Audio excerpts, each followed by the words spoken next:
TMC से निकाले गए नेता रिजू दत्ता ने 50 विधायकों का साथ होने का दावा किया है। यानी अगर ऐसा होता है तो ममता बनर्जी की पार्टी टूट सकती है, पार्टी में टूट हो सकती है। दरअसल बंगाल में टीएमसी की हार के बाद ममता बनर्जी पार्टी के अंदर असंतोष का सामना कर रही हैं। उनकी बैठक में विधायक नहीं पहुंचे और जिन्हें निकाला वो पार्टी तोड़ने की धमकी दे रहे हैं।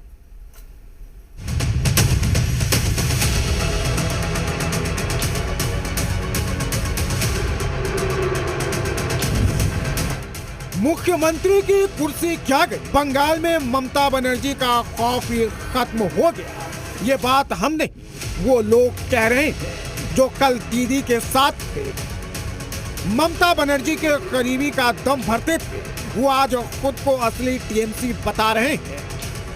हम लोग 2/3 मेजोरिटी हैं, करीब 50 विधायक हम लोग के साथ है, हम ही असली तृणमूल है।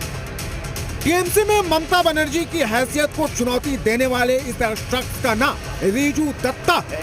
दीदी ने इन्हें टीएमसी से निकाल दिया है, लेकिन बंगाल में सत्ता बदलते ही ममता बनर्जी के हाथ सत्ता ऐसी फिसली कि उनके विरोधी दावा कर रहे हैं कि टीएमसी की ओर से विधानसभा में पार्टी नेता इनकी पसंद का होगा। ममता बनर्जी के हिसाब से कुछ नहीं चलेगा कि क्योंकि हम असली तृणमूल कांग्रेस हैं तो नेता प्रतिपक्ष ऋतुव्रत बंदोपाध्याय होगा, शोभनदेव चट्टोपाध्याय नहीं।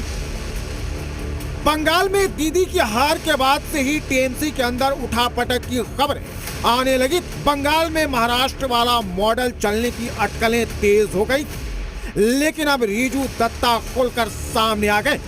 ममता बनर्जी के सामने खुल्लम खुल्ला शर्त रख रहे हैं। हम लोग के पास 2/3 मेजोरिटी है, तो ये जो घास के ऊपर जोड़ा फूल का जो सिंबल है ये हमारा होना चाहिए।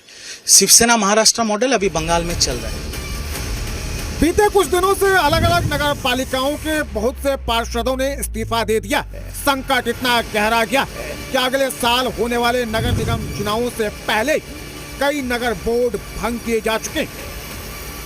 बीजेपी के लिए ये अच्छा मौका है। टीएमसी के कई विधायकों और नेताओं में असंतोष है। टीएमसी विधायकों की बैठक में गैर हाजिरी देखने को मिली।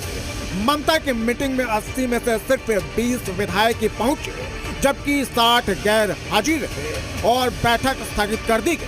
टीएमसी के कई विधायक फोन पर भी नहीं मिले। हालांकि टीएमसी की ओर से सफाई दी जा रही है। ममता बनर्जी के वफादारों ने अलग अलग वजहें गिनाई। ये मीटिंग करेंगे, सब लोग पार्टी का साथ है, लेकिन ये प्रैक्टिकल थोड़ा इश्यूज है। किसी की बात सुनी नहीं जाएगी, सिर्फ अपनी ही बात की जाएगी।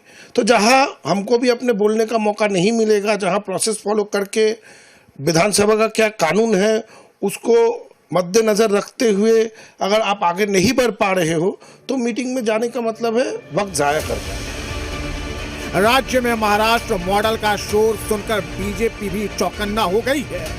बंगाल बीजेपी के अध्यक्ष समित भट्टाचार्य ने फौरन ऐलान कर दिया, दागियों और टीएमसी के नेताओं के लिए बीजेपी में कोई जगह नहीं है। ममता बनर्जी का पार्टी का किसी भी कार्यकर्ता, किसी भी एमएलए चाहे किसी होटल में बैठकर अपना गप मनाए तो दूसरा बात है, लेकिन रास्ते पे उतरकर तृणमूल कांग्रेस अभी जनता को फेस करने का स्थिति पे नहीं है।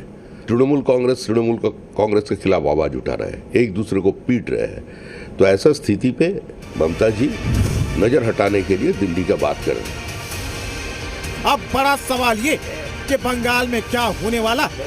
क्या बंगाल में महाराष्ट्र की तरह तख्ता पलट होने वाला है? जिस तरह से शरद पवार और उद्धव ठाकरे के हाथ से सत्ता गई, क्या उसी तरह से ममता बनर्जी के हाथ से टीएमसी निकल जाएगी? बंगाल की जनता को तमाम सवालों के जवाब का इंतजार है। ब्यूरो रिपोर्ट, ज़ी मीडिया।